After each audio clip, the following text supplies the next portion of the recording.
సమస్త కార్యములు నీ అంతట నీవు చేయగల తండ్రి, నీకు మంగళార్చ.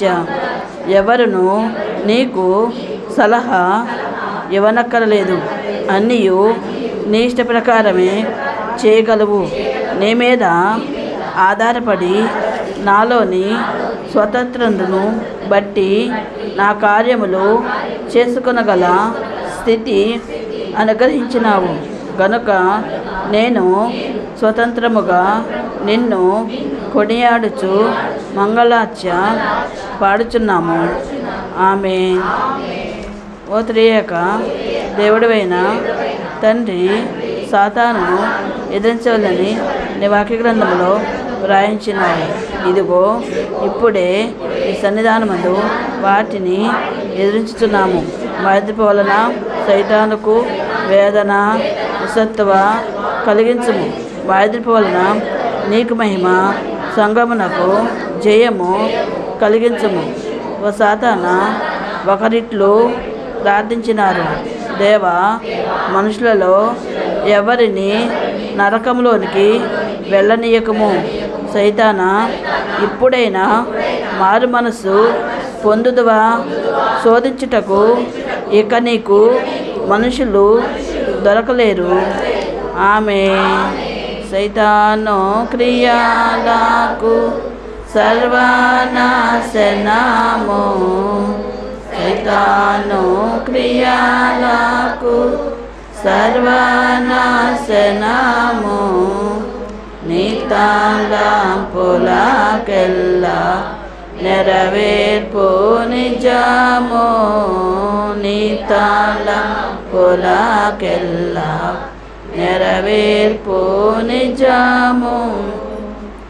దేవా, నాకు ప్రియమైన ఒకరు చనిపోవుటకు సిద్ధముగా నున్నప్పుడు బ్రతికించే ప్రార్థనలు ఎందరూ చేసినను నీవు విననప్పుడు నేను ఆనందించి స్తుతించుటకు పూనుకొన్నాను.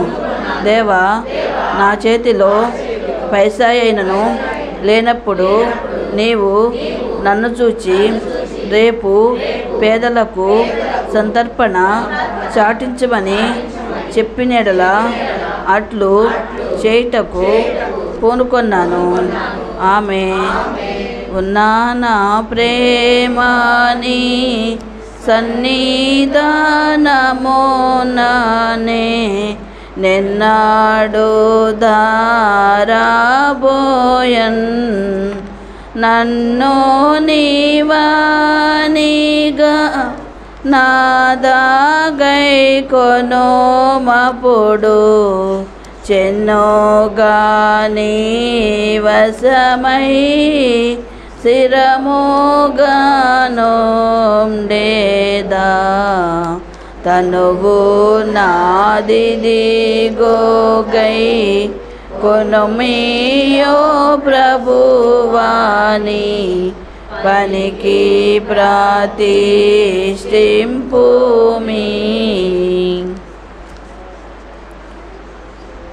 దేవా, నీవు కలగజేసి మాలో పెట్టిన ఆత్మ ఎల్లప్పుడూ నిన్నే తలంచినట్లు చేయుము. ఆత్మవైన నీతో ఏకీభవించుటకు కృప దయచేయుము. మా ఆత్మతో నిన్ను స్తుతించు శక్తి దయచేయుము.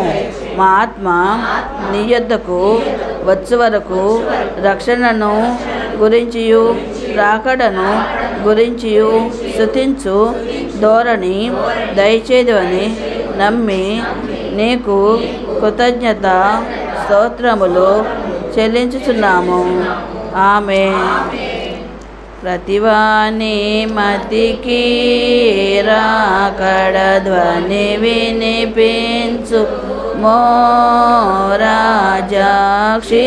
నిమిత్త మిదియే ప్రార్థన క్షితి నిమిత్త మిదియే ప్రార్థన స్తుతి చేతుముని కనుదీనంబును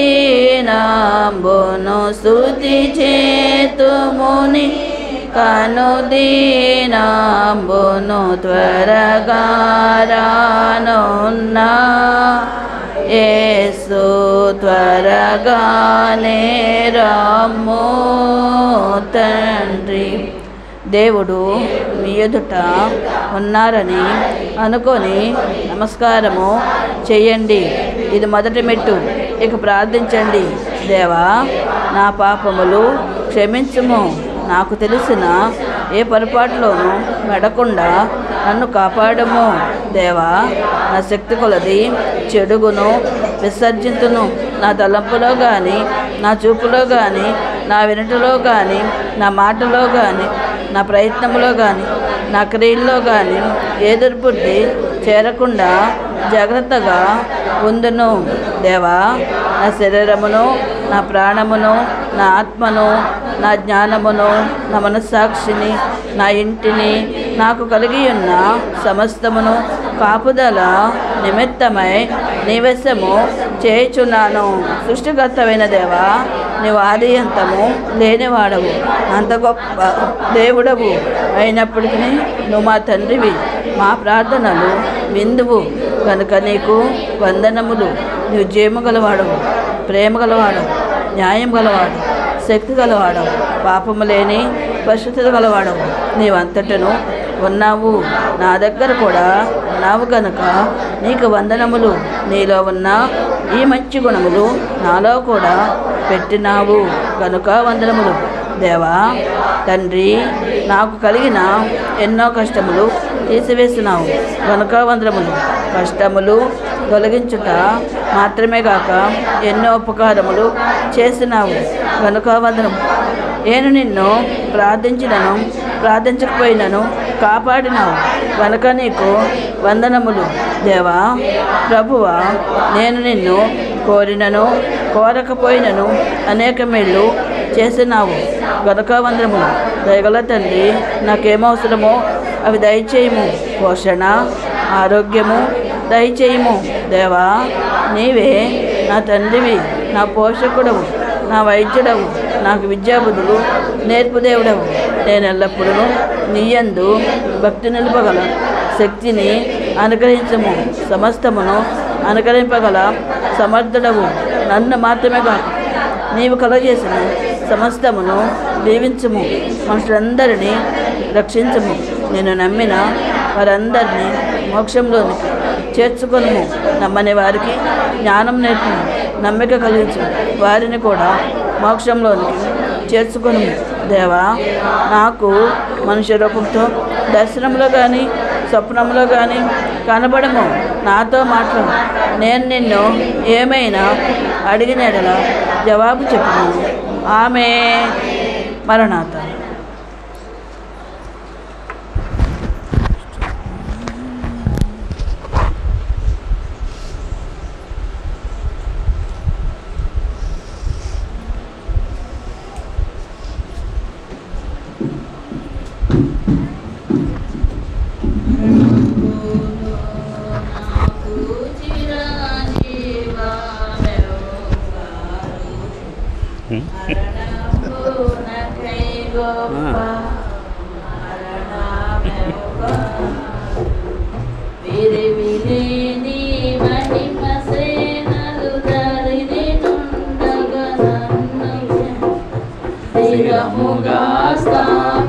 స్థాపించునెవరు సిల్వబడ్డ యేసుక్రీస్తే నాకింత ప్రోత్సాహానందం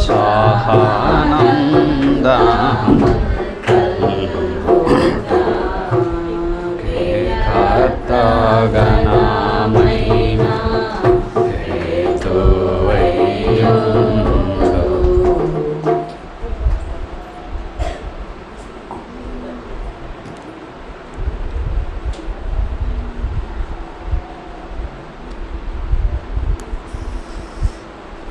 పరిశుద్ధ గ్రంథంలో నుండి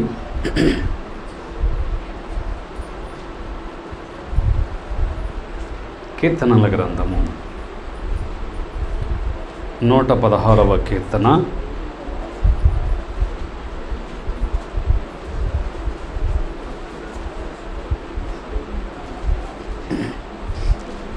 3వ వచనము. మరణబంధములు నన్ను చుట్టుకొని ఉండెను, పాతాళపు వేదనలో నన్ను పట్టుకొని ఉండెను, శ్రమయు దుఃఖమును నాకు కలిగెను. పరిశుద్ధుడైన ప్రభువా, నీ వాక్యము ద్వారా మమ్మల్ని నడిపించండి, బలపరచండి, నీలో స్థిరపరిచి నీ దీవెన అనుగ్రహింపచేసి నీ మహిమ కొరకు సిద్ధపరిచి ఆశీర్వదించమని ఆశీర్వాదాలకు దాత జీవాధిపతి దేవాది దేవుడైన యేసునామములో ప్రార్థించి స్తుతించుస్తున్నాము పరమ తండ్రి, ఆమేన్. ప్రభువు తన పరిశుద్ధ వాక్కును బట్టి మనల్ని మహిమ కొరకు సిద్ధపరుస్తునుగాక. చదవబడినటువంటి ఈ వాక్యములో ఈరోజు వాక్యము మరణ బంధకములు అనే అంశం మీద శుక్రవారం మనం ధ్యానించుకుంటూ ఉన్నాం. ఈరోజు అంశం ఏంటంటే మరణ బంధకములు నన్ను ఏం చేయని చుట్టుకొని ఉండెను, పాతాళపు వేదనలు నన్ను పట్టుకొని ఉండెను. మరణ బంధకం అనేది మనిషికి పట్టుకొని ఉన్నది. ఎందుకు అలాగున మనిషికి మరణ బంధకాలు ఉన్నాయి అని అంటే, దేవుడు మనిషికి ఇచ్చినటువంటి ఆధిక్యతను కోల్పోయి మరణాన్ని తెచ్చుకున్నాడు. ఆదికాండం 2వ అధ్యాయం 17వ వచనంలో నువ్వు దానిని తినుదినమున నిశ్చయముగా చచ్చెదవని దేవుడు చెప్పినా కానీ ఏం చేశాడు? మనిషి వద్దు అన్నది, తినద్దు అన్నది, చావు తెచ్చుకునేది తినటం వలన మనిషి జీవితంలో మరణం కూడా ఏమైపోయింది? భాగమైపోయింది. ప్రతి మనిషిని ఏమవుతుంది? మరణము బంధించి తీసుకుపోతూ ఉంది. ఈ మరణం ఎక్కడికి తీసుకెళ్ళిపోతుందంటే పాతాళానికి. ఎక్కడికి చెప్పండి? పాతాళానికి. అందుకే ఇక్కడ ఏముంది? పాతాళ వేదనలు నన్ను పట్టుకొని ఉండెను. ఇది ఎవరు తప్పించుకునే అవకాశం లేని బంధకం అన్నమాట. ఎంతకాలం బతికినా కానీ ఎప్పుడో ఒకప్పుడు ఏమవ్వాలి? మరణ బంధకుల్లోకి వెళ్ళిపోవాలి. ఎక్కడికి వెళ్ళిపోవాలి?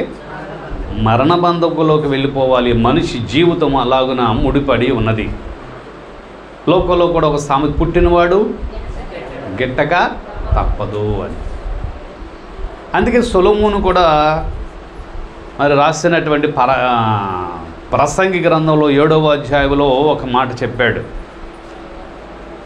7:2లో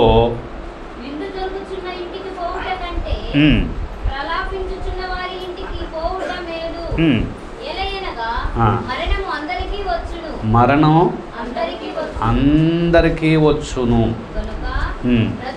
బ్రతుకువారు దానున మనస్సున పెట్టుదురు. బ్రతికి ఉన్నవాడు ఏం చేయాలి? ఏం మనసులో పెట్టుకోవాలంట?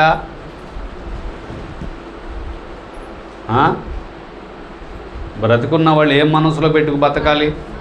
ఎప్పటికైనా మరణం అందరికీ తప్పదు అని మనసులో పెట్టుకుని బ్రతకాలి. అప్పుడు ఎలా ఉంటాడు మనిషి? దేవుని యందు భయభక్తులతో బతుకుతాడు.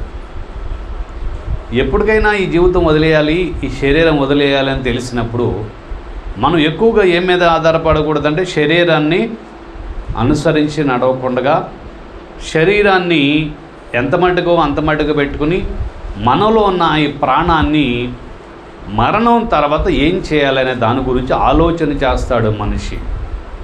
ఇది ఆలోచన దేని వల్ల వస్తుందంటే దైవ భక్తి వలన కలుగుతుంది. దైవభక్తి లేని వాళ్ళకి ఏముండదు? ఏమవుతుంది ఎవడో తెలిసి మాకెందుకు, బతికుంటే ఇదే జీవితం అనుకుంటాడు. వాస్తవానికి ఇదే జీవితమో కాదు. మానవుడికి ఇది స్థిరమైన జీవితం కాదు. మనం అనుకుంటాం మన ఇల్లు స్థిరమైంది అని. కాదు. కాబట్టి ఈ లోకంలో ప్రతి మనిషి గుర్తుపెట్టుకోవాల్సింది ఏంటంటే ఈ జీవితం మనకు శాశ్వతమో కాదు అని గుర్తుపెట్టుకుని బతకాలి. కాబట్టి మరణం అనేది అందరినీ బంధించి ఏం చేయాలనుకుంటుంది? పాతాళానికి తీసుకెళ్ళిపోవాలనుకుంటుంది. పాతాళాలను తీసుకెళ్ళి అక్కడ ఏం చేయాలి? వేదనలో పెట్టాలి, నరకానికి తీసుకెళ్ళిపోవాలి అనే ఉద్దేశం. ఈ మరణం వెనకాల ఉండేది ఏంటంటే పాతాళం, పాతాళలోంచి ఏముంది? నరకం. ప్రతి ఒక్కరికి ఉంది ఇది. అయితే దాని నుండి మనం తప్పించుకోవాలంటే ఏం చేసి తప్పించుకుంటాం? పరిశుద్ధ గ్రంథంలో రోమపత్రిక పౌలు 5వ అధ్యాయము 12వ వచనం చదువుదాం. రోమపత్రిక ఒక మనుష్యుని ద్వారా పాపము ద్వారా మరణమును లోకములో ఎలాగూ ప్రవేశించెనో మనుషులందరూ పాపము చేసినందున అందరికీ సంప్రాప్తమాయిరు. అంటే అందరికీ చుట్టుకుందనమాట. ఎట్లా చుట్టుకుంది? పాపం వలన. దేని వలన? పాపం లేని వాడి మీదకి మరణం దాడి చేయలేదు. అర్థమైందా? పాపము లేని వారి మీదకి ఏం రాదు? మరణము రాదు. పాపం లేని వాళ్ళు ఎవరున్నారు? అందుకే అందరి మీదకి ఏం వచ్చి పడుతుంది? మరణం. అందుకే బైబిల్లో మరి రోమపత్రికలో మనం చదువుకుంటాం 6:23లో పాపము వలన వచ్చు జీతము మరణము అని ఉంది. పాపం వల్ల వచ్చే జీతం ఏంటి?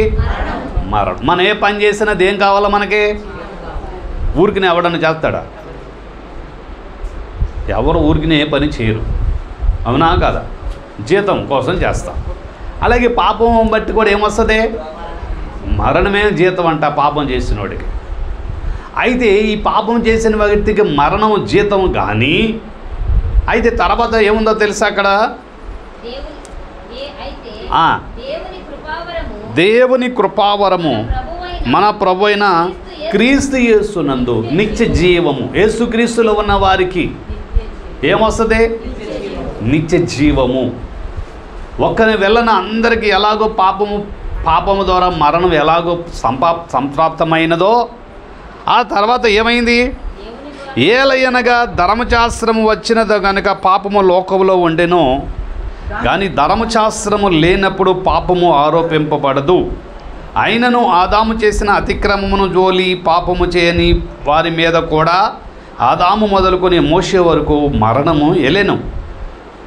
ఆదాము రాబోవానికి గుర్తయ్యుండెను. అయితే అపరాధము కలిగినట్టు కృపావరము కలగలేదు. ఎట్లనగా ఒకని అపరాధం వలన అనేకులు చనిపోయిన ఎడల మరి ఎక్కువగా దేవుని కృపయు యేసుక్రీస్తు అను ఒక మనుష్యుని కృప చేతనైన దానమును అనేకులకు విస్తరించెను. అలాగే మరియు పాపము లేదు, పాపము చేసిన ఒకని వలన శిక్షావిధి కలిగినట్టు ఆ దానము కలగలేదు. ఏలయనగా తీర్పు ఒక్క అపరాధం వలనగా వచ్చినదే శిక్షావిధికి కారణమయ్యను. అంటే ఒక్క వ్యక్తి వలన ఎలాగో లోకం మీదకి తీర్పు ఎలాగ వచ్చిందో ఒక వ్యక్తి వలన మళ్ళీ ఏమో రాబోతుంది? కృపావరము నిత్య జీవము రాబోతుంది అని చెప్తున్నాడు. దాన్ని బట్టి అయితే ఒకటి గమనించాల్సింది ఏంటంటే ఈ లోకములో మనిషి జీవితానికి అందరికి తెలిసింది ఒక్కటే మరణం. అందరికి తెలిసింది, కానీ మరణాలు అయితే బైబిల్లో ఇంకా ఉన్నాయి. కానీ లోకంలో మొత్తం అందరికి తెలిసింది ఏంటి చెప్పండి? ఒక్కటే మరణం. అంటే శరీరాన్ని వదిలేయటం. శరీరాన్ని వదిలేయటమే మరణం, అవునా కాదా? అయితే ప్రతి మనిషికి ఒక్కసారి పాపం చేసిన ప్రతి ఒక్కడి మీదకి ఏమై రాబోతుంది? మనుషులందరి మీదకి. హెబ్రీ పత్రికలో 9వ అధ్యాయం 27వ వచనం.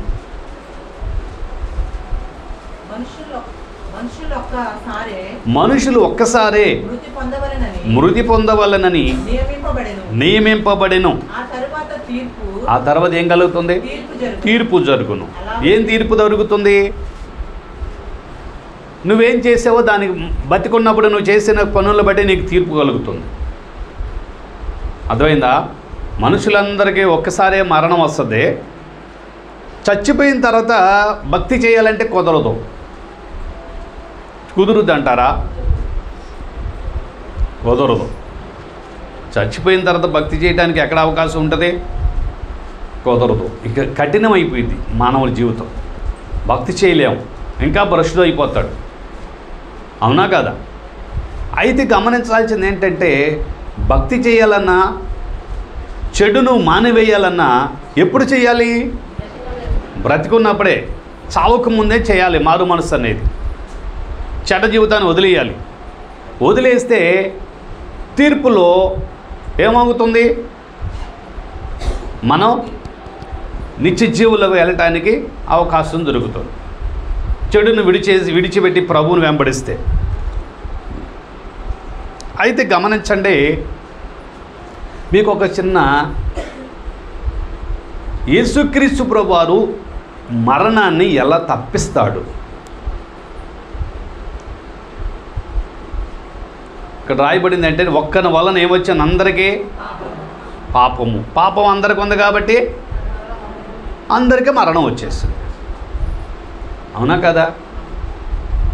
ఇప్పుడు ఒక అతను బ్యాంకులో దొంగతనం చేశాడు. చేసిన తర్వాత తనకి ఇష్టమైన వాళ్ళందరికీ తలో 10 లక్షలు పంచిపెట్టాడు. అమ్మయ్య మాకు డబ్బులు వచ్చింది, అందరూ చక్కగా పండుగ చేసుకుని ఆనందంగా తిని తాగుతూ ఉన్నారు. పోలీసులు వచ్చారు, అన్ని వెంకవేరలు చేసుకుంటా, అన్ని ఎవడు చేశాడేంటి అన్ని లైన్ చేసుకుని మొత్తం అసలు పట్టుకున్నారు. ఏం చేసేవారంటే వీళ్ళందరికీ పంచిపెట్టాను అంటాడు. అప్పుడు ఏమవుతారు? ఎక్కడ దాన్ని అడక్కోకుండా మీరు అందరూ వాడి దగ్గర తీసుకున్నారు కాబట్టి దాంట్లో ఏం పొందుకున్నారు? మీరు భాగం పొందుకున్న వాళ్ళందరూ ఏమవుతారు? నేరస్తులు అవుతారా? అవరా? ఏం మాట్లాడరేంటి? అవుతారు, నేరస్తులు అవుతారు. ఒక చోట మొన్న మధ్యన ఒక చోట జరిగిన సంఘటన, ఒక దేవాలయంలో వెండి ఇది పెడతారు కదా, విగ్రహాలు కొన్ని వెండితో తయారు చేసి పెట్టుకుంటారు దేవాలయాల్లో కడతారు. ఒకడు ఏం చేశాడంటే, ఒక అనేమాకి దేవాలయం అయితే ఇదిగా ఉంది కానీ వెండి బాగా ఉంది, ఇక్కడ ఎవరు సెక్యూరిటీ లేరని చెప్పి చక్కగా రైతులు పడి ఎవరు లేకుండా ఏం చేశాడు? వచ్చి శుభ్రంగా అంతా సంచులు వేసుకొని, పెద్ద గోను సంచులు వేసుకొని, ఓ 10 కేజీలు పైనే కేజీలు వచ్చింది. శుభ్రంగా తీసుకెళ్ళి గుంటూరులో అమ్మేసి, ఇక్కడ ఎక్కడా కాకుండా అది కరగబెట్టేసి, మళ్ళీ అట్ట తీసుకుంటే ఎవడు తీసుకోడుగా, కరగబెట్టేసి దాన్ని శుద్ధ చేసి అమ్మేశాడు. జరిగింది ఇది వాస్తవంగా. ఏది కొన్ని నెలల క్రితమే జరిగింది. పులిగడ్డ మీకు కూడా తెలిసిపోయింది బాగానే. సరే, అయితే ఎంక్వైరీ చేశారు పోలీసులు. మనోడు దొరికాడు. ఏమైందిరా అని అడిగితే ఆయన తీసుకుని లోపలేసారు. ఏం చేసావంటే, నేను పలానోడికి అమ్మాను అన్నాడు. ఆ అమ్మితే ఆ డబ్బులు తీసుకొచ్చి తినేసాడు, పంచుకుని అందరికి తినేసి పాడు చేసి అవి పావు చేసేసాడు. ఎవరి దగ్గర అమ్మామంటే ఆ దగ్గరికి వెళ్ళి ఇస్తావా, నీ మీద కేసు బుక్ చేయనంటే బాబు ఇంక నమస్కారం అని ఆ కొనుక్కున్న వ్యాపారస్తుడు ఏం చేయాల్సి వచ్చింది? తీసుకున్న వెండి ముందు ఇచ్చిన డబ్బులు పోయినాయి, వెండి పోయింది. పోయిందా పోలేదా? ఆ ఎండి ఇవ్వలేదంటే నిన్ను తీసుకొని లోపల వేయాల్సి వస్తుంది అన్నారు. ఎందుకు బాబు నీకు నమస్కారం నన్నంట బాతకి నేను ఆ వెండి ఇచ్చేస్తానని ఇచ్చేసాడు. మర్యాదగా ఇచ్చేసాడు. లాసా కాదా? 10 కేజీలు వెండి అంటే ఆడికి ఎంత ఇచ్చి ఉంటాడు? ఎంత లాస్ అతనికి కదా? కాబట్టి దొంగ సొమ్ము ఎప్పుడు దొరికినా కానీ మళ్ళీ రికవరీ చేసినప్పుడు ఏం చేస్తారు? అందరి దగ్గర లాక్కు వస్తారు. అవునా కాదా? అలాగే మనం చేసిన పాపాన్ని బట్టి, మనలో ఉన్న పాపాన్ని బట్టి మరణం అందరికీ వచ్చేసింది. మనుషులు పత్తో కూడా ఈ లోకంలో ఉన్న వాళ్ళందరూ కూడా ఏమో అనుభవించాలి? మరణం అనుభవించాలి. కానీ దానిని యేసుక్రీస్తు ప్రభువారు ఏం చేశాడు తెలుసా? ఒక అవకాశం ఇస్తున్నాడు. ఏంటి అవకాశము? మొదటి మనుషుడు చేసిన అపరాధాన్ని బట్టి, పాపాన్ని బట్టి అందరికి ఎలాగో ప్రాప్తించిందో, నా యందు విశ్వాసం ఇచ్చిన వాడికి నేను ఆ పాప బంధకాల నుండి విడిపించి ఆ మరణ బంధకాల నుంచి నేను తప్పిస్తాను. అర్థమైందా? దేని నుంచి తప్పిస్తాను? ఎలా తప్పుతుందా మరణం?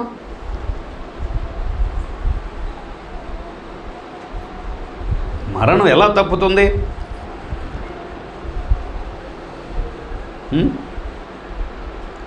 తెలుసా ఎలా తప్పుతుందో?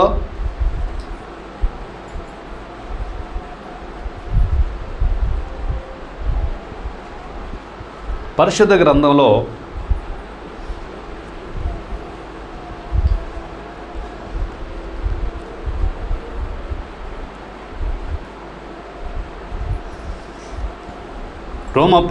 హెబ్రీ పత్రిక 9వ అధ్యాయం 16వ వచనం.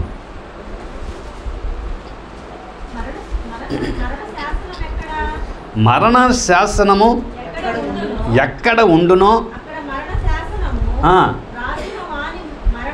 మరణ శాసనము రాసిన వాని మరణము అవశ్యము.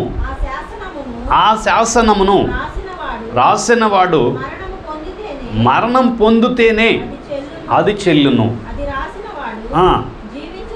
జీవించి ఉండగా చాలు. మరణ శాసనం రాసింది ఎవరు? ఇప్పుడు ఏం మాట్లాడరే? మరణ శాసనం రాసింది ఎవరు? యేసు ప్రభువారు. ఇది తింటే శాస్తావు అని దేవుడిగా అప్పుడు చెప్పాడు. చెప్పిన ఆయన ఏమవ్వాలి? చావాలంట. ఎలాగ చచ్చిపోతాడు ఆయన? చావులేనోడు. దానికి ఉదాహరణ మీకు చెప్పాలంటే, దేవుడే పూర్వకాలంలో దీనిని దృష్టిలో పెట్టుకుని పూర్వకాలంలో దేవుడు ఒక అద్భుతం చేశాడు. ఏమిటి ఒక అద్భుతం అంటే, పరిశుద్ధ గ్రంథంలో సంఖ్యాకాండము 35వ అధ్యాయం 12వ వచనం చదువుదాం. సంఖ్యాకాండము 35వ అధ్యాయం 12వ వచనం. పొరపాటున ఒకరిని చంపినవాడు వాటిలోనికి పారిపోనట్లు తీర్పు పొందుటకై సమాజం ఎదుట నిలుచు వరకు ఆడు మరణశిక్ష పొందకూడదు. ప్రతి హత్య చేయువాడు ఆశ్రయపురములుగా ఉండును. ఏముంటాయంట? ఒక 6 ఆశ్రయపురములు దేవుడు పాత నిబంధనలో ఇశ్రాయేలు ప్రజలైన వారికి దేవుడు ఇచ్చాడు. ఆశ్రయపురం అంటే మీరు ఎప్పుడు వినలేదు కదా? విన్నారు ఎప్పుడన్నా? పాత నిబంధనలో ఎవరన్నా చంపితే ఏం కలుగుతుంది? ప్రాణానికి ప్రాణం, దెబ్బకి దెబ్బ. ఒక మనిషిని చంపితే వాడికి ఏమి శిక్ష రావాలి? చెప్పాలి, మరణ శిక్ష రావాలి. దేవుడు ఎంత ప్రేమమయ్యాడో తెలుసా? కావాలని చంపితే వాడికి మరణ శిక్ష ఖాయం చేసేటివే. కానీ ఒకవేళ ఎవరైనా పొరపాటున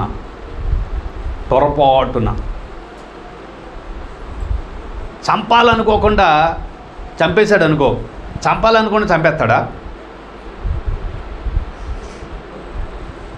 ఏం మాట్లాడరే? ఒక మనిషిని చంపాలనుకోకుండా చంపేస్తాడా? చంపాలనుకోకుండా చంపేస్తాడా? చంపేస్తాడు. పొరపాటున గొడ్డలతో పైకెక్కి నరుగుతున్నాడు, గొడ్డలోడి కింద ఓడిమే పడింది, ఆడు తలకేమే పడింది, ఏమవుతాడన్నా? ఆడు చచ్చిపోతాడు. ఆడు తప్ప, అది జారింది, ఆడి చేతులు ఏముంది అది. కానీ నా ప్రతి హత్య చేసిన వాడు వాళ్ళ బంధువులుగా వాళ్ళ ఇంట్లో ఏం చేస్తారు? ఆడు చంపాడు కదా అని వేసేయండి అంటారు. అంటారా అనరా? అప్పుడు ఈడేమవ్వాలి? ఈడు కావాలని చంపలేదు కాబట్టి ఈడు పారిపోవటానికి ఆశ్రయపురం దేవుడు ఏర్పాటు చేశాడు. ఆశ్రయపురం ఏర్పాటు చేశాడు. అర్థమైందా? అక్కడికి వెళ్ళిపోయాడంటే ఆశ్రయపురంలోకి వెళ్తే ఈడు వెళ్ళి చంపకూడదు. అక్కడ ఉండిపోవాలి. ఇతను ఇంట్లోంచి వెళ్ళిపోయి అక్కడ ఉండాలి. అర్థమైందా? ఎప్పటి వరకు ఉండాలి తెలుసా? 25వ వచనం చదువు. సంఖ్యాకాండం 35వ అధ్యాయము సంఖ్యాకాండం 25వ వచనం.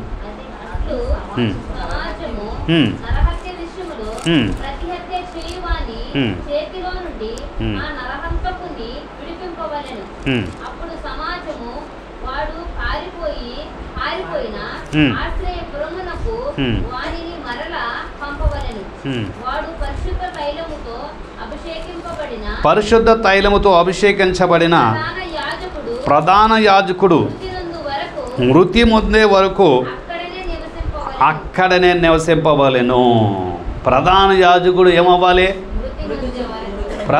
ఆయన ఉన్న కాలం ఈడు చేసిన అచ్చి టైంలో ప్రధాన యాజకుడు ఎవరైతే ఉన్నారో ఆ యాజకుడు చచ్చిపోయే వరకు ఈడు అక్కడే ఉండాలి. ఆ యాజకుడు చనిపోయిన తర్వాత అప్పుడు బయటకు రావాలి. అప్పుడు బయటకు వచ్చినాడు చంపితే ఊరుకోరు. ఆడికి విడుదల వచ్చింది. ఎందుకు అప్పుడు విడుదల వచ్చింది అని అంటే, ప్రధాన యాజకుడికి దీనికి ఎందుకు లింక్ పెట్టాడంటే, ప్రధాన యాజకుడు ఎవరంటే న్యాయాధిపతి. అప్పుడు కాలంలో తీర్పు తీర్చడానికి ఎవరికైనా ఏదైనా గొడవలు వస్తే ఎవరి దగ్గరికి వెళ్ళాలి? ప్రధాన యాజకుడి దగ్గరికి వెళ్ళాలి. ఆయన దగ్గరికి వెళ్ళి ఆయన ద్వారా తీర్పు పొందుకోవాలి. కాబట్టి అలాంటప్పుడు తీర్పు తీర్చేవాడు ఏమయ్యాడు? చనిపోయాడు. కనుక వీడికి విడుదల వచ్చింది. దేవుడు ఎంత ఎలా పెట్టాడు చూసారా? తీర్పు తీర్చేవాడు చనిపోయాడు కనుక ఇక నాకు తీర్పు తీర్చేవాడు లేడు కనుక వీడు బయటకు వచ్చేయచ్చు. ప్రధాన యాజకుడు బతికుండా వీడు బయట కనబడ్డాడంటే వాళ్ళు ఎవడైనా చంపేసుకోవచ్చు. అది మళ్ళీ ఆడికి శిక్ష ఉండదు.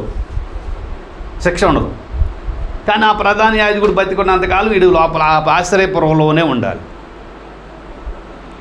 తెలియక పొరపాటున హత్య చేసినోడికి మాత్రమే జరుగుద్ది ఇది. ఏదన్నా గొడ్డలోడి మీద పడుతూనో లేకపోతే ఏదన్నా పొరపాటున చాలా అనేక జరుగుతూ ఉంటాయి. చిన్న చిన్న దెబ్బలు ఆడుకున్నప్పుడు అనుకోకుండా అలా కొట్టుకుంటే ఇదైపోతాము.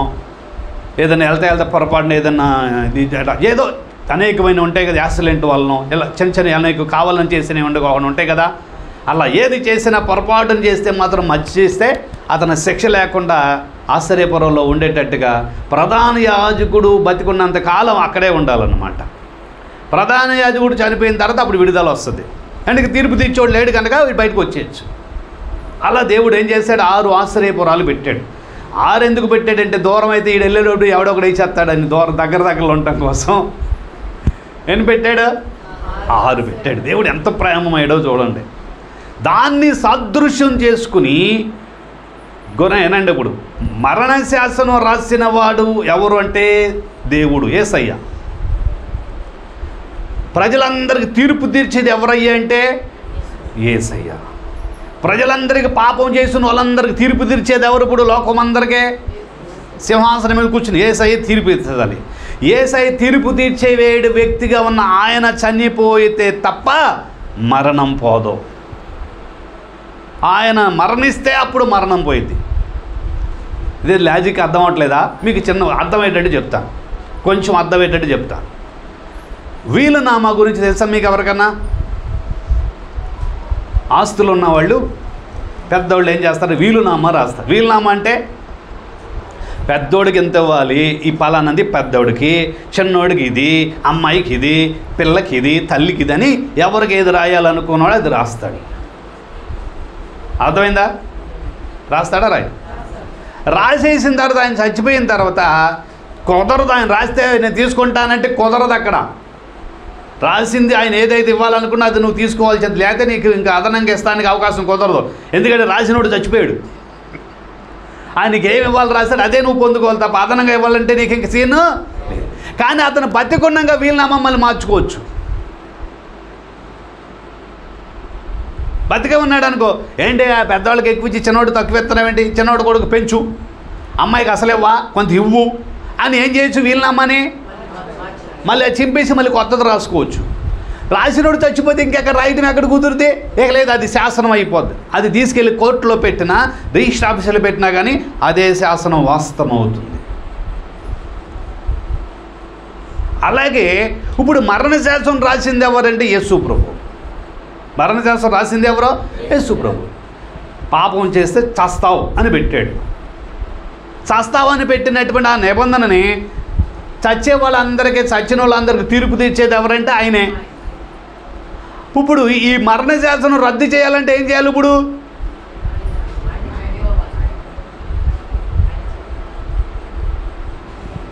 ఆయన చనిపోవాలి. అదే అక్కడ ఉంది. మరణశాస్త్రం రాసినోడు చచ్చిపోతే అది చెల్లుబాటు అవుతుంది కదా, అది రద్దు అవుతుంది, కానీ అది బతికున్నాక రద్దుబాటు అవ్వదని. అందుకే ఆయన ఏం చేయాల్సి వచ్చింది? మరణించాల్సి వచ్చింది మానవుడిగా వచ్చి. ఆయన ఎలా వచ్చి మరణించాడు? మానవుడిగా వచ్చి మరణించాలి. అందుకే దానికోసము ఒకసారి బైబిల్లో గమనించినట్లయితే హోషేయ గ్రంథము 13వ అధ్యాయం 14వ వచనము. హోషేయ గ్రంథం 13వ అధ్యాయం 14వ వచనం.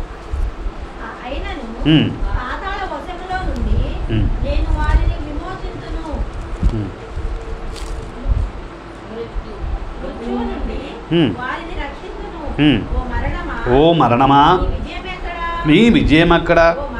ఓ మరణమా నీ ముల్లెక్కడ? పశ్చాత్తాపము నాకు పుట్టదు. చాలు చాలు, ఇక్కడ గమనించను. ఓ మరణమా నీ విజయం ఎక్కడా? ఓ మరణమా నీ ముల్లెక్కడా? మరణానికి విజయం ఏంటి? మరణాన్ని జయించడం ఎవరి వల్ల? ఏ మనిషి వల్ల కాదు. అపోస్తలుడైన పౌలు కొరింథీయులకు రాసిన పత్రిక 15 మొదటి పత్రిక 15వ అధ్యాయం 55వ వచనం. ఓ మరణమా నీ విజయం ఎక్కడ?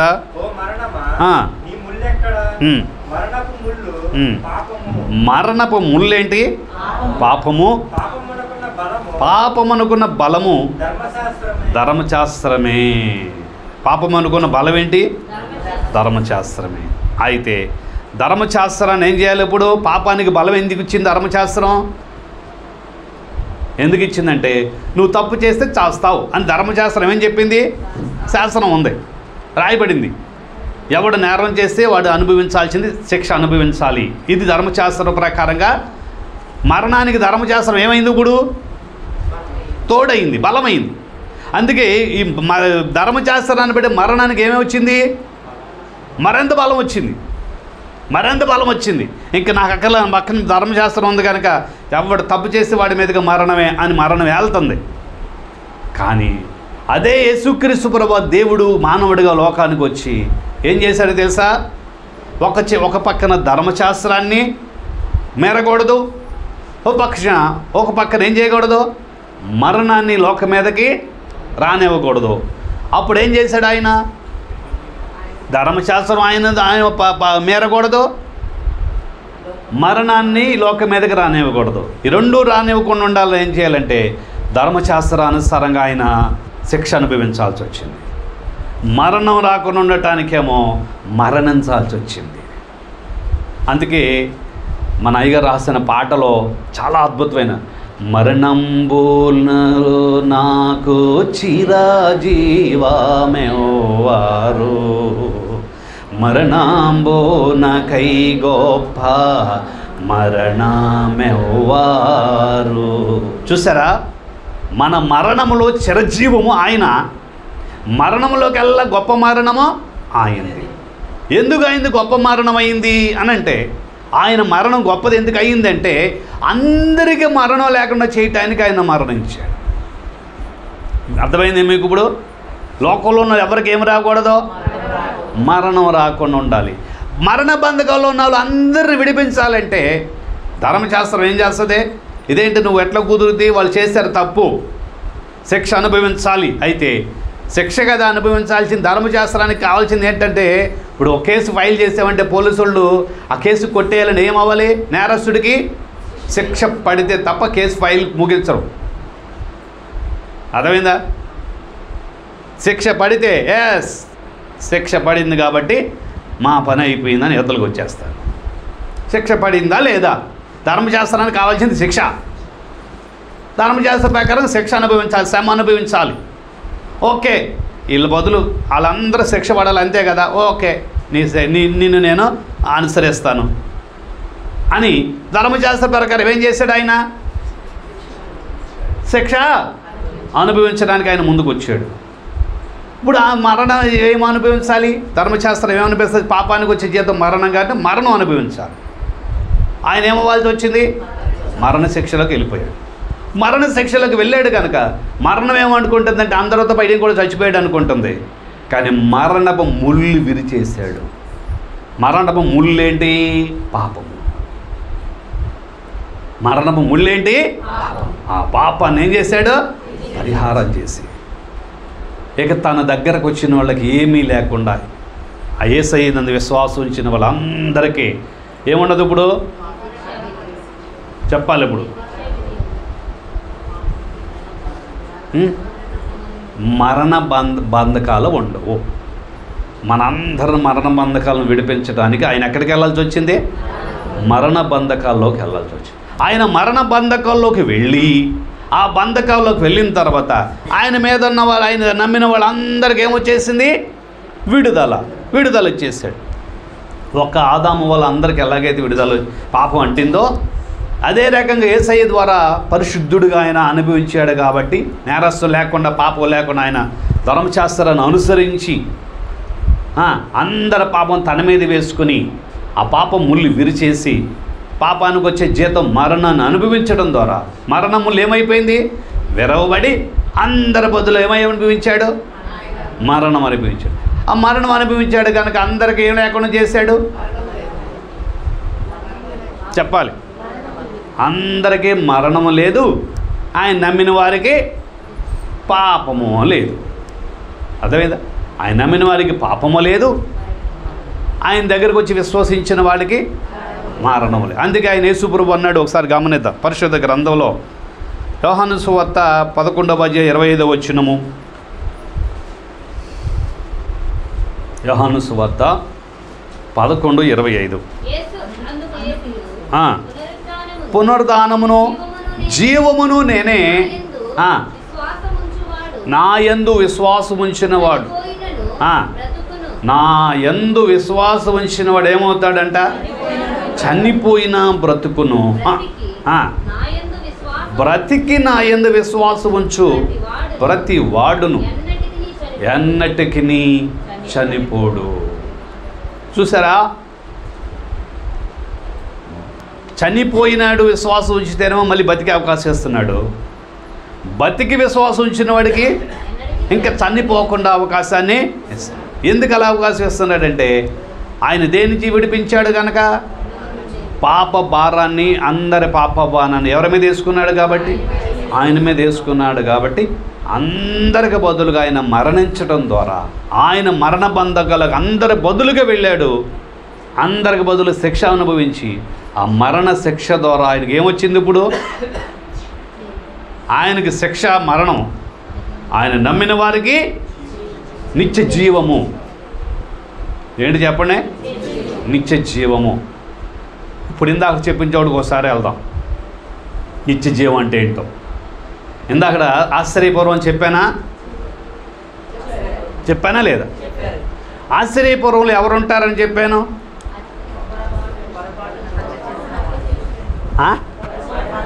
పొరపాటున హత్య చేసినోడు, అంటే చచ్చి చేసినోడు. అది పొరపాటున చేసిన పాపమే కాదా? పాపమే. కాబట్టి ఎక్కడున్నాడు? ఆశ్చర్యపూర్వంలో. అంటే ఇంటికి వెళ్ళటానికి వెళ్ళి ఎప్పుడు ఇంటికి వెళ్ళాలి? ప్రధాన యాజకుడు మరణించిన తర్వాత. అవునా కదా? మరణించిన తర్వాత వెళ్తాడు. ఇంటికి దూరంగా ఉన్నప్పుడు ఇబ్బంది ఉంటుందా ఉండదా? మాట్లాడరు. హ్యాపీగా ఉంటుందా? ఉండదు. ఇబ్బందిగా ఉంటుందా ఉండదా? శ్రమగా ఉంటుందా? ఇబ్బందిగా ఉంటుంది. అన్ని సౌకర్యాలు చక్కగా కుదరవు, కొంచెం ఇబ్బందులుగానే ఉంటుంది ఇంటికి దూరంగా ఉన్నాడు కానీ. అవునా కదా? మరణం అయితే లేదు కానీ కొంచెం ఇబ్బందులు ఉన్నాయి. అవునా కదా? అలాగే ఇప్పుడేనండి, ఈ లోకంలో మనుషులందరూ కూడా ప్రధాన యాజకుడు, మనకు ఒక ప్రధాన యాజకుడు ఉన్నాడు పరలోకంలో. ఆయన ఎవరు చెప్పండి? యేసయ్య. ఆయన మనకు బదులుగా ఆయన తీర్పు తీర్చేవాడు అయి ఉన్నాడు కనుక ఆయన చనిపోయే వరకు ఏ ఒక్కరు పరలోకానికి వెళ్ళటానికి లేదు. మానవులందరూ నివాసం ఎక్కడ తెలుసా? పరలోకం. పరలోకమేనా అంతఃపురం. అంతఃపురం మా నివాసం అనాలి లెక్కైతే. పరలోకం మన నివాసం. అక్కడి నుంచి వచ్చాం మనం. ఎందుకు ఇక్కడ ఉండిపోయామంటే మనం చేసిన పొరపాట్లు బట్టి అటు ఇటుగా తెలుసో తెలియకో చేసేసాం, వెళ్ళటానికి అవకాశం లేదు. మనని బదులు మనకు తీర్పు తీర్చే పరలోకంలో ఉన్న ప్రధాన యాజకుడు చచ్చిపోయే వరకు మనం అక్కడికి పరలోకానికి ఏ మానవుడు వెళ్ళటానికి వెళ్ళేది. ఆ ప్రధాన యాజకుడైన యేసుక్రీస్తు ప్రభువారు మరణించిన తర్వాత ఈ లోకంలో ఉన్నటువంటి ఆయన యందు విశ్వాసం ఉంచిన వాళ్ళు, పొరపాటున తప్పు చేసిన వాళ్ళు అందరూ కూడా ఎక్కడికి వెళ్తారు? ఇప్పుడు తప్పులు ఒప్పుకున్న వాళ్ళు పరలోకం ఆయన నివాసం, మనకో దేవుడు ఏర్పాటు చేసిన నివాసంలోకి వెళ్ళటానికి అవకాశం ఉంది. ఇప్పుడు అర్థమైందా? అర్థం అవ్వలేదు. అంటే మనం ఎప్పుడు ఉండేది ఎక్కడ? సొంత గృహంలో ఉండాలి. ఆ సొంత గృహంలోకి వెళ్ళాలంటే ఏం చేయాలి? ఇప్పుడు మనం చేసిన అపరాధాల నిమిత్తంగా మనం ఇప్పుడు ఆశ్చర్యపురంలో ఉన్నాం. మనం ఈ లోకంలో ఉన్న ఆశ్చర్యపురం ఏంటంటే అద్దెకి బతుకుతున్న బతుకులు మనవి. ఇక్కడ సౌకర్యాలు ఉండవు. మన ఇల్లు కాదు ఇది, కాబట్టి మన దేశం కాదు, మన ఇల్లు కాదు, మన స్థిరమైనది కాదు. కాబట్టి అటు ఇటుగా తిప్పలు పడినా కానీ అనుభవింది. అయిగా రాసిన పాఠంలో కూడా చాలా రకాల శ్రమలు వస్తాయి అని చెప్పారు ఈ రోజున. ఎందుకు ఈ శ్రమలు అంటే మన ఆశ్చర్యపురంలో ఉన్నాం. మన స్థిరమైన నివాసం అక్కడ ఉంది. అక్కడికి వెళ్ళే వరకు ఇక్కడ తప్పదు. అక్కడికి వెళ్ళినాక ఎలా ఉంటుంది? శ్రమ అయినను, బాధ అయినను, మరణమైనను ఏమీ ఉండదు. ప్రకటన గ్రంథంలో ఒకసారి చదువుకుందాం. అక్కడికి వెళ్ళాలంటే మరి ఎలాగెళ్తాము అంటే ఒకసారి చూస్తే యోహాను సువార్త 5వ అధ్యాయం 24వ వచనం.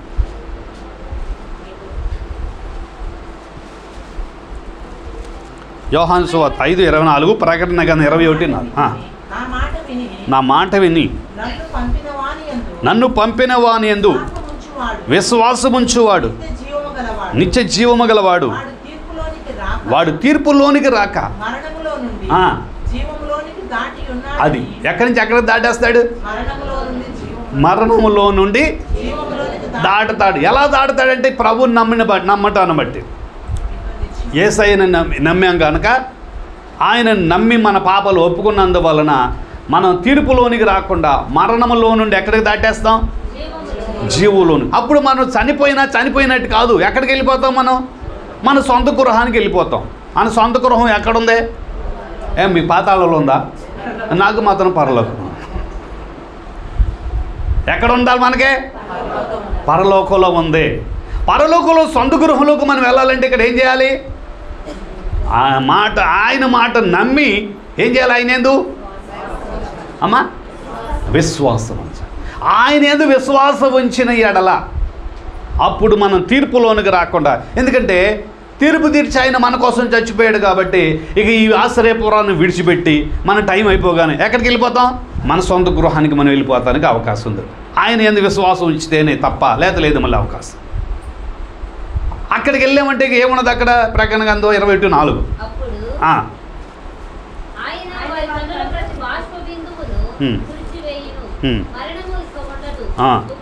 మరణం ఉండదు, దుఃఖమైనను, ఏడ్పైనను, వేదనైనను ఏక ఉండవు. ఇక్కడ ఉన్నప్పుడు అవన్నీ ఉంటాయి. ఇక్కడ ఉన్నప్పుడు అవన్నీ ఉంటాయి. దుఃఖం ఉండకుండా ఉండదు, వేదన ఉండకుండా, శ్రమ ఉండకుండా అన్నీ ఉంటాయి ఇక్కడ. ఇవన్నిటి తప్పించుకోవాలంటే మరణం కూడా ఉంటుంది ఇక్కడ. కానీ వీటన్నిటిని తప్పించుకోవాలంటే ఒకటే ప్లేస్. యేసయ్యందు విశ్వాసం ఉంచి మనం ఆయన మీద ఆధారపడితే, ఆయన నమ్మితే, అంటే ఆయన కట్టుబాటులో మనం ఉంటే, ఆయన కట్టుబాటులో మనం ఉంటే, ఆయన వాక్యానికి మనం లోబడి జీవిస్తే మనల్ని ఏం చేస్తాడు? మరణ స్థితిలోంచి విడిపించడానికి ఆయన సహాయం చేస్తాడు. ఎందుకంటే మరణపు ముళ్ళును ఆయన విరిచివేసాడు కనుక. మరి మన కోసం ఆయన చనిపోయాడు కదా అంటే ఆయన మానవత్వంతో చనిపోయాడు. అయిపోయింది, మన అందరి కోసం చనిపోయాడు. మనం చచ్చిపోతే మళ్ళీ లేగం. ఆయన దేవుడు కాబట్టి లేచాడు. ఇప్పుడు అర్థమైందా? మనిషి అయితే చచ్చిపోతే లేగలేడు. దేవుడు కాబట్టి ఏం చేశాడు? మానవత్వంతో చనిపోయాడు, దైవత్వంతో తిరిగి లేచాడు కాబట్టి లేచినోడికి మనుషులందరికీ ఒకసారి మరణం ఉంటుంది. అవునా కదా? తర్వాత తీర్పు ఉంటుంది. అవునా? అందుకే ఆయన కూడా ఏమయ్యాడు? ఒకసారే మరణించాడు అందరి కోసం. అందరి పాపానికి పరిహారం అయిపోయిన తర్వాత అందరికి లేచేసిన తర్వాత ఇప్పుడు మీ కొరకు నేను చేశాను, మీరు నన్ను నమ్మినట్లయితే మిమ్మల్ని విడిపిస్తా అని మన ముందు పెట్టాడు. నేను ఇదంతా మీకోసం చేస్తాను, మీరు ఏం చేయాలి? ఇప్పుడు మీరు నమ్మితే నేను మిమ్మల్ని విడిపిస్తా, శిక్ష తప్పిస్తా. నన్ను నమ్మబోతే నీ కర్మ. అసలు వినన్న బాబు, మాకు ఈ వాక్యంతో పని లేదు, మాకు వినవు, మాకు తిండి ఉంటే చాలు, పని ఉంటే చాలు, బతుకుంటే చాలు, హ్యాపీగా బతికేస్తాం, ఎంతకన్నా మాకు ఏమీ అక్కర్లేదు, ఈ లోకల్ సుఖభోగాలు ఉండే రోడ్లు అప్పుడు అటు ఇటు తిరిగితే చాలు మాకు అనుకుని బతికేశారు అనుకోండి. అసలు వాక్యం తెలీదు, దేవుడు తెలీదు, ఇష్టానుసారి నడుస్తారు కనుక ఎక్కడికి వెళ్తారు వీళ్ళు? దేవుని దగ్గరకు రారు, దేవుని వాక్యం వినరు, నమ్మరు. కాబట్టి అక్కడికి వెళ్తారు వీళ్ళు, మరణ మందకల్కి వెళ్ళిపోతారు. వాక్యం విననోడు బతుకంతే. అందుకే సైతాన్ ఏం చేస్తుంది తెలుసా? ఇలాంటి వాక్యాలు చెప్పినప్పుడు అసలు వాక్యాన్ని ఇది రానివ్వకుండా చేస్తుంది, రానివ్వదు. దానికోసం ఏదైనా మనం ఏదైనా ప్రయత్నం చేద్దామంటే కూడా హెల్ప్ చేసే వాళ్ళు కూడా చేయనివ్వదు, ఎవరు ముందుకు రానివ్వదు. ఎందుకంటే ఎక్కడ దేవుని పరిచయం జరిగి వృద్ధి చెందుద్దో, ఎక్కడ దేవునికి మహిమ వస్తుందో, ఎక్కడ అనేకులు ఈ వాక్యం ద్వారా ఎక్కడ మారతారో అన్న ఉద్దేశంతో హెల్ప్ చేసే వాళ్ళని చేయనివ్వదు. వచ్చే నెట్వర్క్తో దీని అంతా కూడా దీంట్లోంచి రావాలి, దీంట్లోంచి వాతావరణం నుంచి రావాలిగా, మేఘమండలం నుంచి రావాలిగా. మరి అక్కడ అధిపతి ఆడే కాబట్టి దీన్ని ఏం చేసాడు, నెట్ పట్టుకుని ఏంటి లేదు నేను వెళ్ళను, ఏం చేస్తావు చూడండి, గిర్ర తిరుగుతూ ఉంటుంది, అది వెళ్ళనివ్వదు. ఏంటంటే నువ్వు చెప్తే నేను అందరికి వెళ్ళనిస్తాను అనుకున్నావా, చూడు నేను ఏం చేస్తాను, దాని పని కనబడిద్దాను. విననివ్వదు, దేవుని దగ్గరకు రానివ్వదు. కొన్ని లేకపోయినా సరే ఎక్కడికైనా వింటారంటే విననివ్వదు, అందరికి తర్వాతైనా వింటారు అవకాశం పెడతామంటే రానివ్వదు. అందుకే ఇది ఏం చేస్తుందంటే విననివ్వకుండా, దేవుని దగ్గరకు రానివ్వకుండా, మార్పు చెందనివ్వకుండా ఈ లోకంలో బతికితమే చాలు అనుకునేటట్టు చేస్తుంది సాతాను. ఈ లోకంలో బతకటం ముఖ్యం అనుకుంటాడు, కానీ ఈ లోకంలో బతకటం ముఖ్యం కాదు, గుర్తుపెట్టుకోండి. సుఖంగా హ్యాపీగా బతకటం ముఖ్యం కాదు, యేసు కోసం నమ్మకంగా జీవించడం ముఖ్యం, దేవుని కోసం నమ్మకంగా బతకడం ముఖ్యం. చివరిగా దేవుని కోసం ప్రాణమైనా పెట్టాలి, ఏది కావాలో దేవుడి కోసం ఇచ్చేయాలంతే. నీ కోసం ఈ లోకం మనం అసలైన చోటికి వెళ్ళాల్సిన ప్లేస్ ఏంటి చెప్పనే? ఆశ్రయపురం. ఈ వదిలిపెట్టి అక్కడికి వెళ్ళాలంటే మన సొంత గృహానికి వెళ్ళాలంటే మనకి ఏదైనా ఏం చేయాలి? ఇప్పుడు ఒక మనిషి జైల్లో ఉన్నాడు, ఆ జైల్లోంచి విడిపించాలంటే ఏం చేయాలి? అక్కడ వాళ్ళు ఎంత కడితే ఎంత కట్టమంటే అంత కట్టేసి ముందు విడిపించుకుని కొంప తీసుకొచ్చుకుంటారు. ఏమందండి, జైల్లో ఉన్నా కానీ మంచి ఫుడ్డే పెడతాను, మటన్ పెడతాను, గుడ్డు పెడతాను, అన్నీ పెడతాను, ఏమన్నా అంటే అబ్బో ఎన్ని పెట్టినా కానీ మేము ఇక్కడ ఉండవులే బాబు అంట. చంద్రబాబుకి ఏసీ కూడా పెట్టారంట, ఉండటానికి ఎందుకు ఇష్టపడే తీపరం మనోడికే. ఏం మాట్లాడరేంట, నాకు ఏసీ లేదన్నాడు ఆయన, శీతాకాలం ఏసీ వేసుకుంటాడు, ఏమన్నాలి ఆయనకే మరి ఎక్స్ట్రాలు. కాకపోతే శీతాకాలంలో పెట్టినా కానీ ఏసీ కావాలంటాయి. పోనీ అలాగే బాబు, పోనీ ఏసీలు కూడా పెట్టండి రా ముసలోడు అని చెప్పి పెడితే ఆయన ఉండటానికి కూడా తీపరం పెద్ద ఇది చేశారు. ఎందుకంటే కాదు, ఎక్కడ మాకు జైల్లో మేము ఉండం, మాకు అవమానం. అట్లాగే మన బతుకులు అవమానం బతుకులు, ఈ జీవితం అవమానకరమైంది, ఇది మంచిది స్థిరమైంది కాదు, ఆశ్రయపురం లాంటి బతుకు మంది. ఎందుకు ఇచ్చింది ఈ స్థితి అంటే మనం తెలిసైనా తెలియకైనా చేసిన అపరాధాన్ని బట్టి ఈ శిక్షలు మనం ఉన్నాం. కానీ యేసయ్యందు విశ్వాసం ఉంచితేనే ఈ శిక్ష తప్పించుకుంటాం, లేదంటే మనం చేసింది మనం ఏం చేయాలా? అయితే ఆశ్రయపురం దాటితే శత్రువు ఏం చేస్తాడు? చంపుతాడు, చంపడా.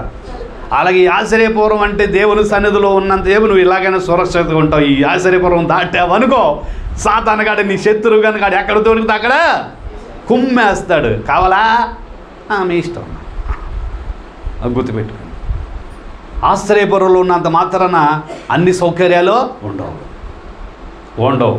అన్ని సౌకర్యాలతో ఉండాలంటే ఎక్కడికి వెళ్ళాలి? మనం మన కోసం దేవుడు ఏర్పాటు చేసిన, ఎక్కడి నుంచి వచ్చామో అక్కడికి వెళ్ళాలి. అది మన నివాసం, ఎప్పుడు ఉంటాం అక్కడ, యుగ యుగాలు ఉండేది అక్కడ.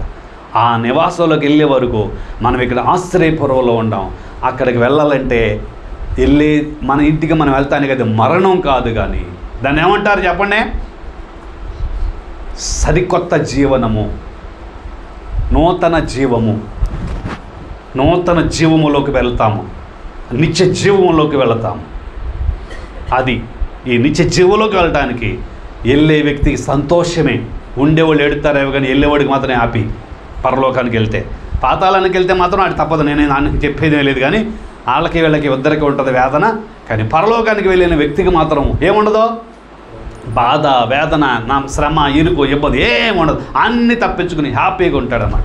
అందుకే మన ఆశ్రయపురము ఈ లోకంలోంచి విడిచిపెట్టి అక్కడికి వెళ్ళటానికి మన ప్రధాన యాజకుడు, మనకందరికీ తీర్పు తెచ్చేవాడు, మన కోసం మరణించిన తర్వాత అక్కడికి వెళ్ళటానికి అవకాశం దొరికింది. యేసయ్య పుట్టి మరణించే వరకు పాత నిబంధనలోని భక్తులైన వారు సహితము ఎక్కడికి వెళ్ళటానికి అవకాశం లేదు. ఎవడైనా ఆశ్రయపురంలో ఉండాల్సిందే, మరణ బంధకాలు ఉండాల్సిందే.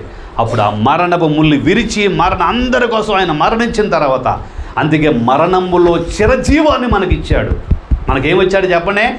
అందుకే దావీదు రాసిన కీర్తన ఈరోజు చదువుకున్నాం. మరణ బంధకములు నన్ను పట్టుకున్నామన్నవి. ఈ లోకంలో ప్రతి మనిషిని పట్టుకుని ఉంటే మరణ బంధకాలు పట్టుకుని ఉంటాయి.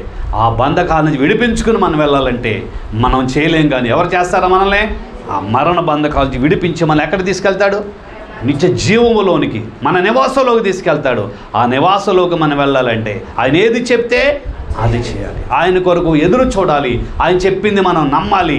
ఆయన మన కొరకు చేసిన త్యాగాన్ని మనం నమ్మి ఆయన వాక్యానికి లోబడితే మన కొరకు ఆయన ఏం చేశాడు? ఒక వీలునామా రాశాడు. నన్ను నమ్మితే మీకు ఇది ఇస్తా అని. ఇచ్చినోడు ఏం చేశాడు? చచ్చిపోయాడు కనుక అది రద్దుపరచడం ఇక కుదరదు. అందుకే నా మాటలు గతించవు అన్నాడు.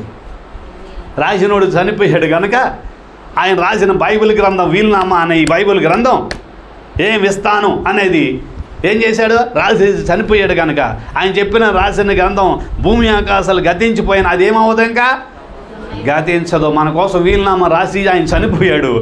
మన తండ్రి ఆయన మన కోసం వీలునామా రాశాడు. మనకు అక్కడ రాసిస్తానని. రానంటే నీ కర్మ. ఇచ్చిన దాంతో సరిపెట్టుకుంటానంటే ఆయన దగ్గరికి వచ్చి ఆయన మాట వింటే మన కోసం ఇస్తానన్న భాగ్యాన్ని మనం పొందుకుంటాం.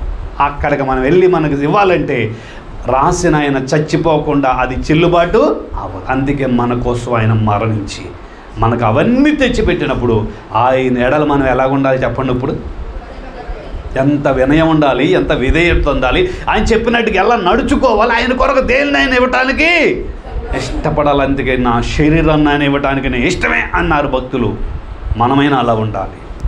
ఈ శరీరం కేవలం ఎలాంటిది చెప్పండి? నిష్ప్రయోజనమైనది. ఈ శరీరం ఎలాంటిది? నిష్ప్రయోజనం. అందుకే ఆయన మన కోసం చేసిన త్యాగం ముందు మనం ఆయనకి ఏమి ఇచ్చినా ఆయన రుణాన్ని మనం తీర్చాలి. అయితే బతికినంత కాలము ఆయన ఎడల కృతజ్ఞత కలిగి ఉండి ఆయన అడుగు జాడల్లో మనం నడిచి ఆయన మన కొరకు ఇస్తానన్న భాగ్యాన్ని స్వతంత్రించుకోవటానికి, మరణములో నుండి జీవలోనికి దాటటానికి, నిత్య జీవాన్ని స్వతంత్రించుకోవటానికి, నిజ విశ్రాంతి పొందే నిత్య రాజ్యంలోకి వెళ్ళటానికి ఆయన మనకు మార్గాన్ని సిద్ధపరిచాడు. అట్టి ధన్యత ప్రభు మనకు దయచేయునుగాక. పరిశుద్ధుడైన ప్రభువా, నువ్విచ్చిన వాక్యాన్ని బిడ్డలు వదల భద్రపరచనేసయ్యా. ఈరోజు మరణ బంధకాల గురించి మాకు నేర్పించావు. ప్రతి మనిషి మరణ స్థితిలోకి వెళ్ళిపోవాల్సిందే. మరణము తప్పించుకోవటం ఏ మానవుడి వల్ల కాదు నాయన. కానీ అందరికి బదులు నువ్వు మరణించి మరణములో కూడా మాకు చిరజీవాన్ని దయచేసిన నిజమైన దేవుడివి, నిత్యమైన దేవుడు నాయన. నిత్య జీవాన్ని మాకు ఇవ్వటానికి నువ్వు చేసినటువంటి ఈ త్యాగానికి నీకేమిచ్చి నీ రుణము మేము తీర్చుకోగలం. మా ఈ జీవితమే ఇంటికి దూరంగా ఉన్నాం. అందుకే మా దైవజనులే ఎన్నాళ్ళు ఉండగా వాలే ఇంటికి దూరముగా కన్ను చూడదు గాని ప్రార్థన చూచు అన్నారు. అవునయ్యా, ఎన్నాళ్ళు ఉండాలి మేము నిజమైన మా ఇంటికి దూరముగా అని. ప్రభువా, మా కోసం నువ్వు సిద్ధపరిచిన పరలోక నివాసానికి, నిత్య జీవానికి, నిత్యము ఉండే నివాసంలోకి దూరంగా మేము ఈ లోకంలో ఎన్నాళ్ళు ఉండాలో ఉన్న అన్నాళ్ళు కూడా మాకు ఈ లోకంలో ఇరుకులు ఇబ్బందులు తప్పవు ప్రభువా. కానీ వాటన్నిటిని నీ ద్వారా జయించుకుంటూ నీ కొరకు నమ్మకంగా జీవించుకుంటూ నీవిచ్చే ఆశీర్వాదాన్ని, చిరజీవాన్ని, మరణంలో ఉండి నిత్య జీవంలోనికి దూకి వెళ్ళటానికి కావలసిన నీ సహాయము, నిన్ను నమ్మిన వారందరికీ నువ్వు ఇష్టానికి ఇష్టపడుతున్నావు కనుక అట్టి భాగ్యాన్ని మా అందరికీ దయచేయి. మరణం అంటే లోకానికి భయం ప్రభువా, కానీ నిన్ను నమ్మిన వారికి భయం లేదు. ఎందుకంటే మేము ఆశ్రయభవనాన్ని తప్పించుకుని మా సొంత గృహానికి వెళ్తున్నామంటే ఎవడైనా బాధపడతాడా ప్రభువా? ఈ లోకంలో ఆశ్రయపురం అంటే ఇంటికి దూరంగా ఉండి ఇరుకులు ఇబ్బందులు పడుతున్నాం. మా సొంత గృహంలోకి వెళ్ళటానికి మాకు ఎవరికి బాధ ఉండదు కదా, హ్యాపీగా ఉంటాం కదా నాయన. ఆ సొంత గృహంలోకి వెళ్ళే వరకు ఎన్నో ఇక్కట్లు ఇబ్బందులు అనుభవించాలి నాయన. ఆశ్రయపురం లాంటి ఈ లోకంలో మేము జీవించుచుండగా మరణ శాసనం రాసిన నీవు మరణించి తీర్పు తీర్చే నీవు మరణించిన తర్వాతే కదా అది చెల్లుబాటు అవుతుంది. నువ్వు మరణించకపోతే అది చెల్లుబాటు అవ్వదు కనుక అందరి కొరకు నువ్వు మరణించి నువ్వు రాసిన మరణ శాసనాన్ని కొట్టివేసి దాన్ని అనుసరించినట్లుగా నిన్ను అనుసరించిన వారందరికీ మరణాన్ని కొట్టివేసిన దేవుడు కనుక మరణాన్ని మింగివేసి నిన్ను నమ్మిన వారికి మరణము లేకుండా తొలగించి నిత్య జీవాన్ని దయచేసే దేవుడు కనుక నిన్ను నమ్మి నిన్ను అనుసరించి ఈ లోకంలో నీ కొరకు నమ్మకంగా జీవించి ఈ లోకంలో ఎన్ని ఆస్తులు అంతస్తులు కోట్లు ఉన్న అంత వ్యర్థమే కదా ప్రభు. నిన్ను కలిగి ఉండటమే ముఖ్యము కనుక నిన్ను వెంబడించి జీవించినట్లుగా నీ కృప చూపించమని సర్వ మానవాళిని రక్షించడానికి శ్రమ రాసి మరణాన్ని అనుభవించి పునరుద్ధారణకు లేచిన సిలువనాథుడైన మరణమునకే గొప్ప మరణాన్ని అనుభవించిన సిలువనాథుడైన యేసు నామమున ప్రార్థించి స్తుతించుచున్నాము పరమ తండ్రి. ఆమేన్. మరణాత. స్తుతియో మహిమయో నీకే తీకిందివి కిన్నీటి వితాతి కింతార్తవై వెలాయో మా దేవా ప్రతి వస్తువును మాకు మాతిగా నీచు తోడా మా ప్రేమానికేట్లో చూపుదు సిడి వర్ణ పోటెండ భాగ్యాదారలవాన విసారో మంచి గాలి విరియో పుష్పము రసమల్కు పండ్లుని రామ్య ప్రేమంచాట ప్రసారించు కోతాలో ఫలమందు నీవు మాది గల ఇండ్లు నిజ సౌఖ్య కాలములు ఇమ్మాయి నైశ్వర్యాదిములికల్ ఇమ్మోగలిగిన హృదయులమైవం ధనములు రుణ పాడి యున్నాము నీకు స్తుతి మహిమయో నీకే దేవికే నీతి విధాతి కింకార్తవై వెలాయో మా దేవా. పరిశుద్ధుడైన మా ప్రభువా, నా సన్నిధులు వాటి చేతులతో కనబడొద్దని మీరు సెలవిచ్చారు కనుక నీ సన్నిధులకు వచ్చింది బిడ్డలు అర్పించిన అర్పణలను అంగీకరించి నీ దీవెన అనుగ్రహం చేయమని ఆశీర్వాదాలకు దాతైన యేసు నామములో ప్రార్థించి సమర్పించుచున్నాము పరమ తండ్రి. ఆమేన్.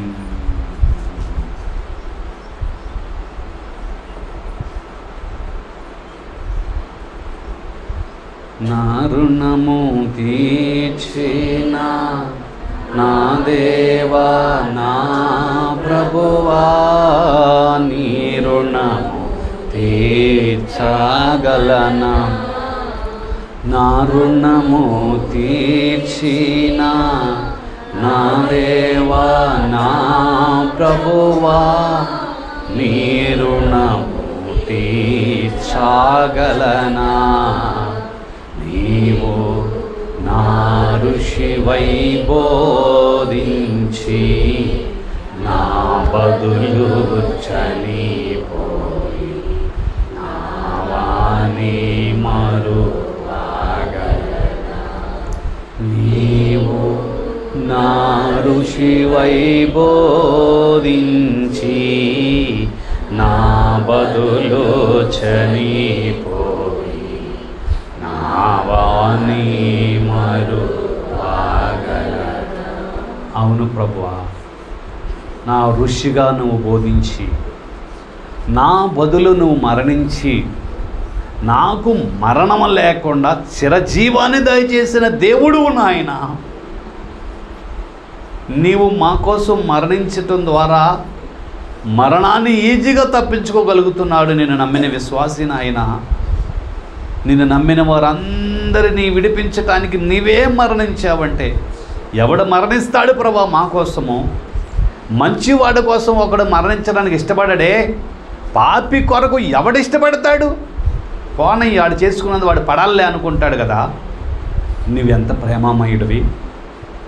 పాపం చేసింది మేమైతే ఫలితం అనుభవించింది నీవు మా కోసం శిక్ష అనుభవించి, మరణ శిక్షను అనుభవించి మాకు మరణాన్ని నుంచి తప్పించిన దేవుడు గనక నీకు వందనములు నాయన.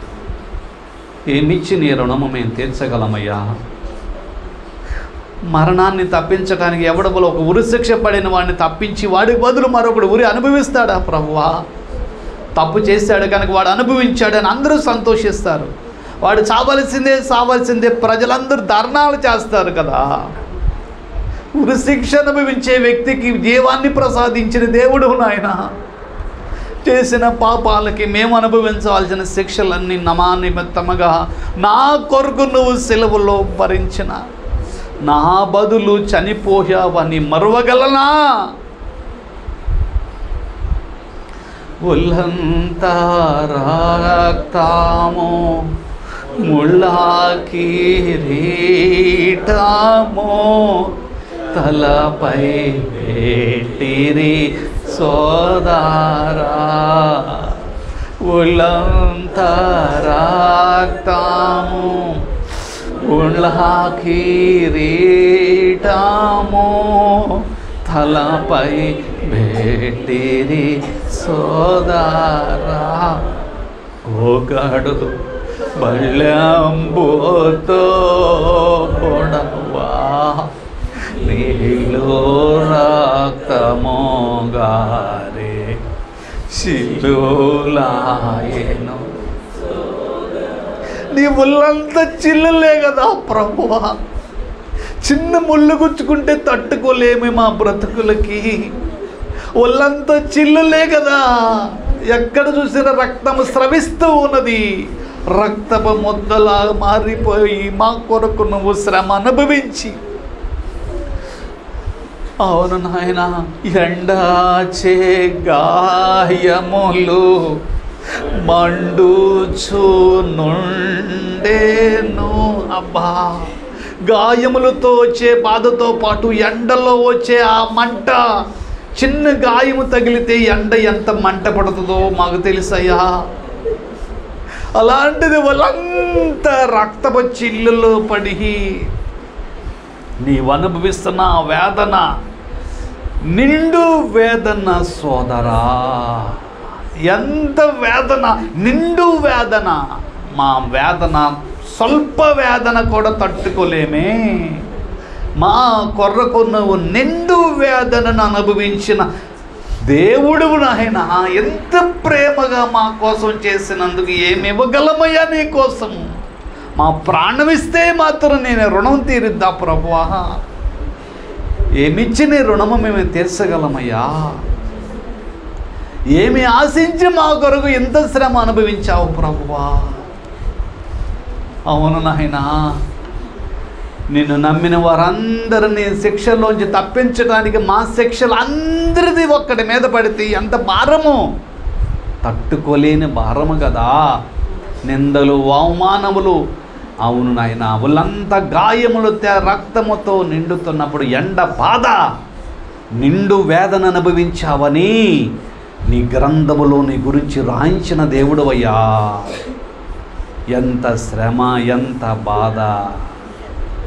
ఆ కళ్ళగవరి గిరి వైపు మా మనసు పెట్టి చూస్తే, నిన్ను చూసినప్పుడు నీ పరిస్థితులు గమనించినప్పుడు మా మనసులో ఊహించుకున్నప్పుడే నీవు అనుభవించినంత శ్రమ ఈ లోకంలో ఏ ఒక్కరూ అనుభవించలేదు కదా ప్రభువా. అంత శ్రమ మా కొరకు, నా కొరకు, నా బదులు అనుభవించిన దేవుడు అయ్యా.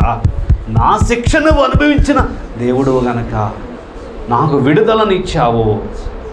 నాకు నాయన నిండు వేదనను అనుభవించి నిండు సంతోషాన్ని, సమాధానాన్ని మాకు ఇచ్చావు కదా. ఏమి ఇవ్వగలము నీ కోసమయ్యా? నీమిచ్చి నీ రుణము మేము తీర్చగలమయ్యా. ఏమిచ్చినా నీ రుణాన్ని మేము తీర్చలేము. కానీ నువ్వు తెచ్చిన భాగ్యాన్ని మేము స్వతంత్రించుకోవాలి కదా. అలా కాకుండా నిన్ను ధ్యానించి, ప్రభువా ఎంత శ్రమ అనుభవించిన నిన్ను, నీ ఎడల మేము కృతజ్ఞత కలిగి ఉండాలి కదా. కృతజ్ఞతతో నిన్ను స్తుతించాలి కదా, నిన్ను ఆరాధించాలి, ధ్యానించాలి. అందుకే 40 దినములు నాయన మేము నీ సిలువను, నువ్వు పడిన శ్రమను మేము ధ్యానిస్తూ ఆ బాధను మేము వర్ణించటానికి కూడా వీలు కాని అంత బాధను అనుభవించావు కదా ప్రభువా. ఆ బాధ నుంచి విడిపించటానికి, మా బాధలన్నీ తప్పించడానికి నీ మీద వేసుకుని విడిపించావు గనక నీ కొరకు మమ్మల్ని ఏం చేయమంటావు? మమ్మల్ని నువ్వు కొన్నావు నీ రక్తముతో. పాపానికి బానిసలమైన మేము పాతాళానికి, నరకానికి, మరణానికి బంధకాల్లో ఉండాల్సిన మమ్మలను విడిపించావు, బంధకాలు తప్పించావు. విడిపించావు గనక మీకే మేము దాసులమయ్యా, నీకే మేము దాసులమయ్యా. మా బ్రతికినంతకాలం నీకు దాసుడుగా మేము పనిచేస్తామయ్యా. నువ్వేది చెబితే అదే చేస్తామయ్యా. నీకు ఇష్టం లేనిది ఏది మేము చెయ్యం, నీకు ఇష్టమైనదే చేస్తాం. నిన్ను సంతోషపెట్టే బ్రతుకు మాకు ఇవ్వయ్యా. నిన్ను ఆరాధించడమే కాదు, నీకు సంతోషంగా బ్రతికే బ్రతుకులు మీరు మాకు దయచేయండి. అలాగ నీ కొరకు నమ్మకంగా జీవించి, నిన్ను అనుసరించి, నువ్విచ్చి ఆశీర్వాదం పొందుకుని హ్యాపీగా బతకడమే కాదయ్యా, నువ్వు మా కొరకు ఎంత శ్రమ పడితే మాకు ఈ భాగ్యం వచ్చిందని మేము తలంచుకుంటూ, స్తుతించుకుంటూ, కృతజ్ఞత కలిగి బ్రతికినంతకాలం ధ్యానిస్తూ, యేసుక్రీస్తు నీ సిలువ ఎప్పుడు ధ్యానము చేయు ఆశతోను సోదరా.